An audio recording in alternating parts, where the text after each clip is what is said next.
નમસ્તે વિદ્યાર્થી મિત્રો, આપ સૌનું ફરી વખત વિડિયો લેક્ચરમાં હાર્દિક સ્વાગત છે.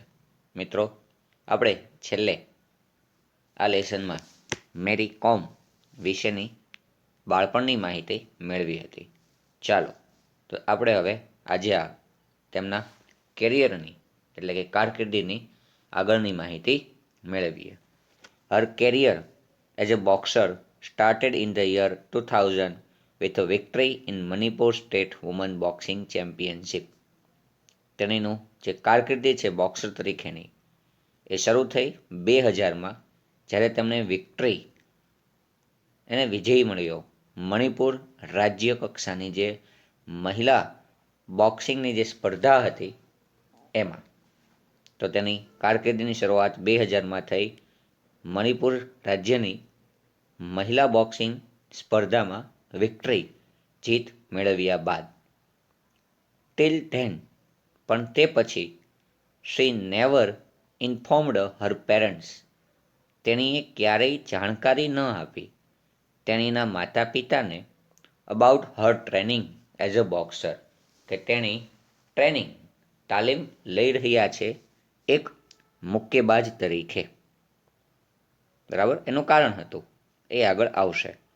Her father show Har photograph in the local newspaper, પણ હવે એના પિતાએ જોયો તેણીનો ફોટો એક પ્રાદેશિક સમાચાર પત્રમાં, લોકલ ન્યૂઝપેપર પ્રાદેશિક સમાચાર પત્રમાં એનો ફોટો જોયો. When she won the state championship, જ્યારે તેણીએ જીતી લીધી હતી રાજ્ય કક્ષાની સ્પર્ધા. હી સિરિયસલી સ્કોલ્ડેડ હર, તેઓ ખૂબ ગંભીરતાપૂર્વક તેમને ખીજાણા. સિરિયસલી એટલે ગંભીરતાપૂર્વક, સ્કોલ્ડ એટલે ઠપકો આપવો અથવા ખીજાવવો. તો તેમના પિતા તેમને ખૂબ ગંભીરતાપૂર્વક ઠપકો આપ્યો અથવા ખીજાણા. એન્ડ ઇન્સ્ટ્રક્ટેડ, અને સૂચના આપી કે ટુ ડિસકન્ટિન્યુ હર બોક્સિંગ, કે તે અટકાવી દે તેની બોક્સિંગની જે રમત છે તે. બીકોઝ હી બિલીવડ ધેટ, કારણ કે તેઓ એવું માનતા હતા. બિલીવડ વિશ્વાસ કરવો કે માનવો, કે તેઓ માનતા હતા કે it would be difficult for him, તેની માટે મુશ્કેલ બની જશે શોધવો. ફાઇન્ડ અ મેચ, શોધવો. મેચ એટલે કે લગ્ન કરી શકે તેવી પરિસ્થિતિમાં એવો કોઈ વ્યક્તિને ગોતવો. ફોર હર, તેની માટે. શું કહે છે? યોગ્ય જીવનસાથી. યસ, કે it would be difficult for him to find a match for her. એમના પિતા માનતા હતા કે ખૂબ મુશ્કેલી બની જશે તેમના માટે કોઈ એક યોગ્ય જીવનસાથી ગોતવો.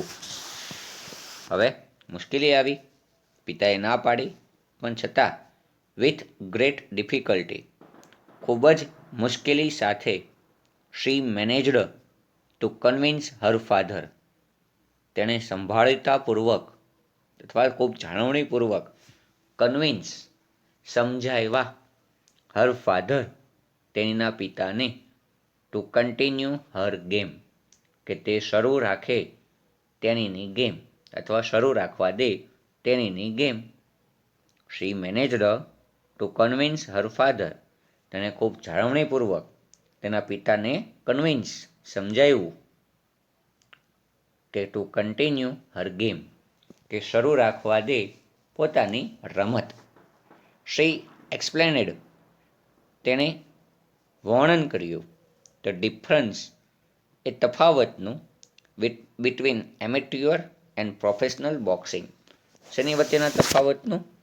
તો કે જે એમેટ્યોર એટલે કે જે અવેતન રમત છે, એન્ડ પ્રોફેશનલ, અને જે વ્યવસાયિક સવેતન જે બોક્સિંગ છે એની વચ્ચેના તફાવતને તેણે સમજાવ્યું.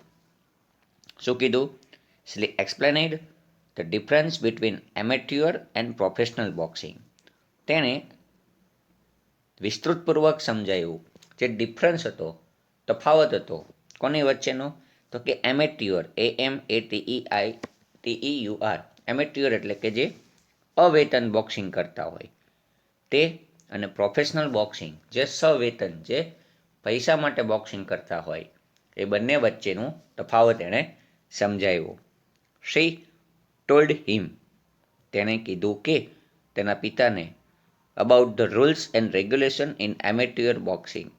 તેણે તેના પિતાને વાત કરી રૂલ્સ એન્ડ રેગ્યુલેશન એટલે કે નીતિ અને જે નિયમો હોય એની, જે એમેટ્યોર બોક્સિંગ અવેતન બોક્સિંગના જે નીતિ નિયમો હોય એની વિશે એને વાત કરી. રૂલ્સ એટલે નિયમો, રેગ્યુલેશન એટલે નીતિ પદ્ધતિ, એની જે રીત અને પદ્ધતિ નીતિ નિયમો છે એની એને વાત કરી. And she said if there is an injury, અને જો ત્યાં કોઈ ઈજા થાય the referee stops the play, તો રેફરી છે એ તરત અટકાવી દે છે રમતને.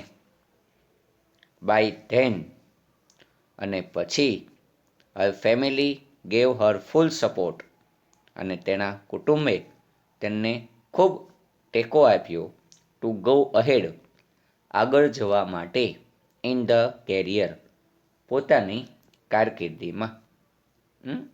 દેન her family gave her full support, પછી તેના કુટુંબે તેને ખૂબ જ સપોર્ટ કર્યો ટુ ગો અહેડ, કે તે આગળ જાય, ઇન ધ કેરિયર, પોતાની કારકિર્દીમાં.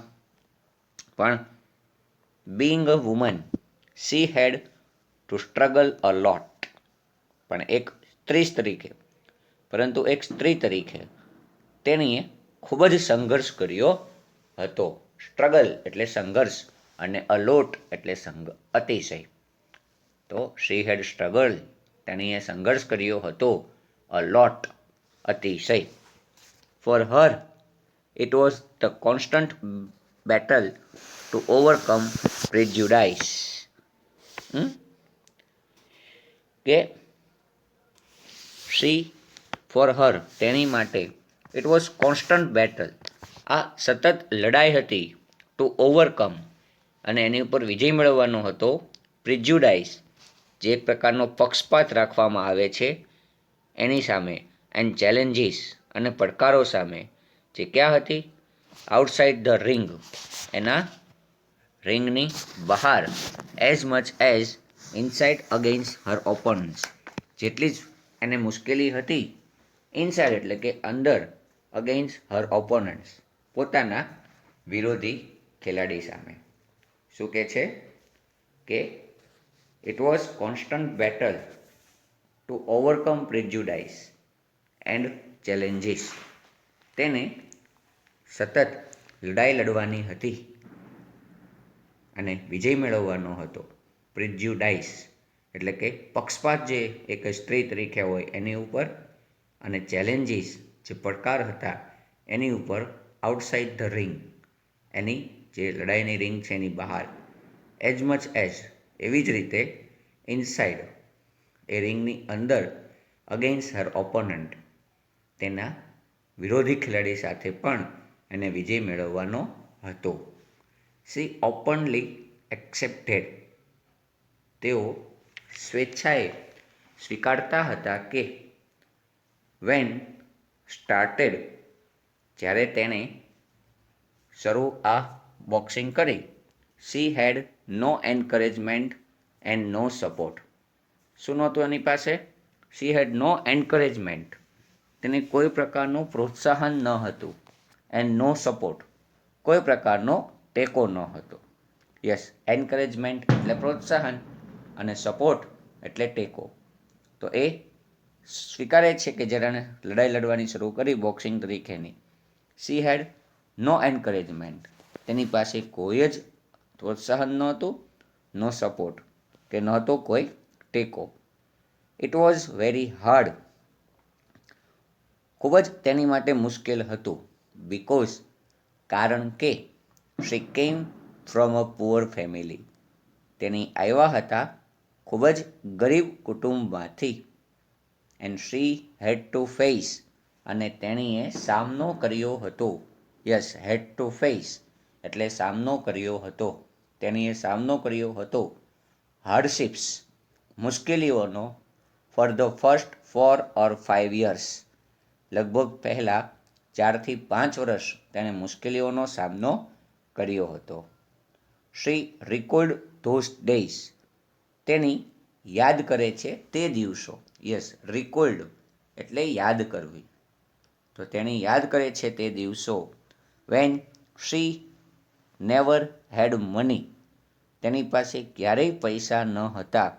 Two buy a proper kit, કે જેથી એ ખરીદી શકે પ્રોપર કિટ, ચોક્કસ સાધનો માટેની જે કિટ આવે તે.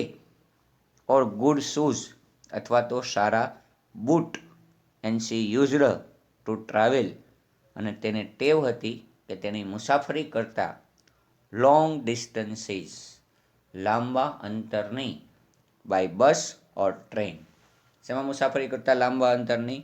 તો કે બસ દ્વારા અથવા ટ્રેન દ્વારા. તો વાક્ય આખું સમજાણું હશે.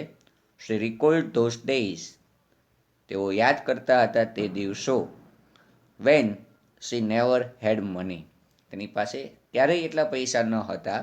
Two buy a proper kit, કે તેઓ ખરીદી શકે સારા સાધનોની કિટ. ઓર ગુડ શૂઝ, અથવા તો સારા બૂટ એ ખરીદી શકે.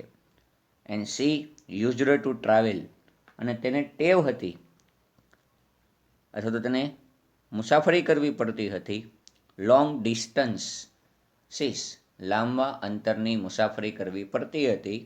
બાય બસ ઓર ટ્રેન, બસ દ્વારા અથવા ટ્રેન દ્વારા.